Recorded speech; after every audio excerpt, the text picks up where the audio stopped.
brings me on to actually a topic that interests me. That Dave Trott, big guy in advertising that I look up to, said that he preferred that in America when he went over there, they focused on building on strengths rather than here. We want you to be mediocre at everything. You know, we want you to be okay at everything. And I actually had a similar. You know, I was okay at school, but I didn't go to university and I didn't go to college. And I also had the advice of my brother of always be different. And that had a tremendous effect on me. And do you think it's a certain type of person? You say I'm adrenaline driven. What are the other types of people? If you had to stereotype, I don't know if you like doing that, but you did it with me. So, what are the other types of people that you've come across that are vastly different to that?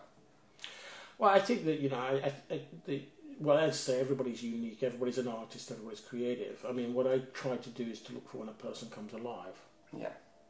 You see, that it's all about finding the positive spirit in people. When do they come alive? When are they in their element? When are they doing things where they feel at ease and yet excel? Yeah. And it might be sport, it might be music, it might be maths, it might be building things. What you're looking for is those golden moments when they come alive and what they're doing right then. Yeah. Yeah?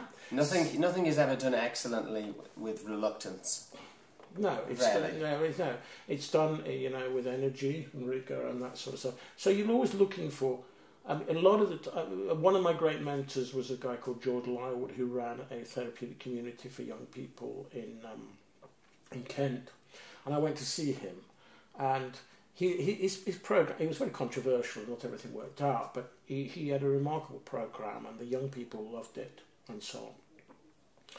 But what they did was they had this sort of community where all the kids were living in chalets and with playing guitars, music, some were building cars, everything.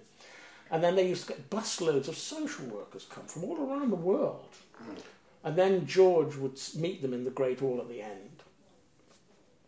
And they'd say, Mr. Lywood, great honour, yeah, thank you for being welcoming us. You have remarkable results, but we don't understand your program. What's your program? He says, I'm not quite sure.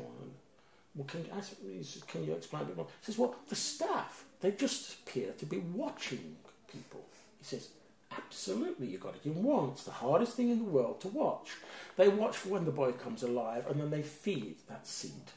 Yeah? And then it grows. Yeah. It's very simple. Yeah? And again, when I had great teachers, and they talked about look for the moments of a sense of wonder. Look for that electric charge for a person and feed it. Yeah? Because that is them. The rest isn't. Yeah. The rest may be a shell.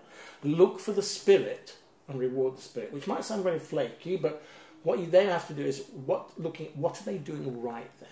This is why many great peak performers in sports are not great coaches. Yes. Yeah? Because what they have to be able to do is to be able to say, what is the person actually doing right? Yeah. How can other people follow those principles in their own way and own them? Because all great educators, they go through inspiration, implementation, but most of all integration. They might be inspiring, they might give an implementation tool that works, but they're brilliant at creating the space so people can integrate it and own it and do it in their way. And very few people have all three of those.